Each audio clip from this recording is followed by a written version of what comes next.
હાલો દોસ્તો, નમસ્કાર. India diamond ઉદ્યોગ માહિતી ચેનલમાં તમારું સ્વાગત છે. દોસ્તો, હાલ અત્યારે જે મંદી ચાલી રહી છે અને મંદીના સમયમાં જે આપણે ડાયમંડ કિંગ ગોવિંદ કાકાએ જે સીવીડી ડાયમંડ અને ઓરિજિનલ ડાયમંડ વિશે શું કહ્યું અને ભવિષ્યમાં કેવું સીવીડી ડાયમંડ અને ઓરિજિનલ ડાયમંડમાં શું ફેરફાર થશે તેના વિશે આપણે ડાયમંડ કિંગ ગોવિંદ કાકાએ જે વાત કરી છે તે વાત જાણીએ. આખી દુનિયામાં સારું છે તો હીરામાં મંદી કેમ આવી? તો લેબ ગ્રોનને હિસાબે જે મેન મેડ ડાયમંડ થયા, તો મેન મેડને હિસાબે જે અમારા રિયલ ક્લાયન્ટ હતા એ કન્ફ્યુઝનમાં આવ્યા કે ખરેખર રિયલ લેવા કે લેબ ગ્રોન લેવા.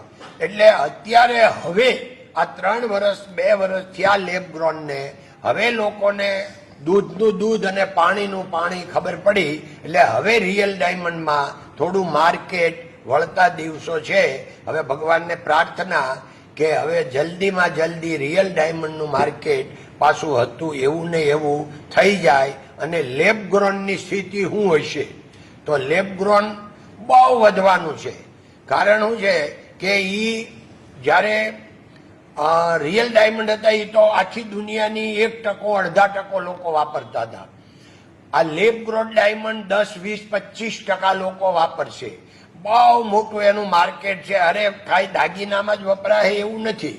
હું 2 વર્ષથી બધાને કહું છું કે આ લેબ ગ્રોન ડાયમંડ છે એ અત્યારે ભલે કેરેટમાં વેચાય, હવે આ કિલોમાં વેચાવાના છે અને પછી ટનમાં વેચાવાના છે. એટલે ટન, 1 ટન, 2 ટન, 5 ટનના સોદા પડવાના છે.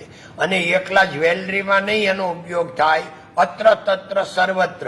એટલે તમને ને અમને આ લેબ ગ્રોન ડાયમંડ ક્યારે છોડશે નહીં. વિડીયો પસંદ આવે તો લાઇક, શેર અને સબસ્ક્રાઇબ જરૂર કરજો. જય હિન્દ, જય ભારત, વંદે માતરમ.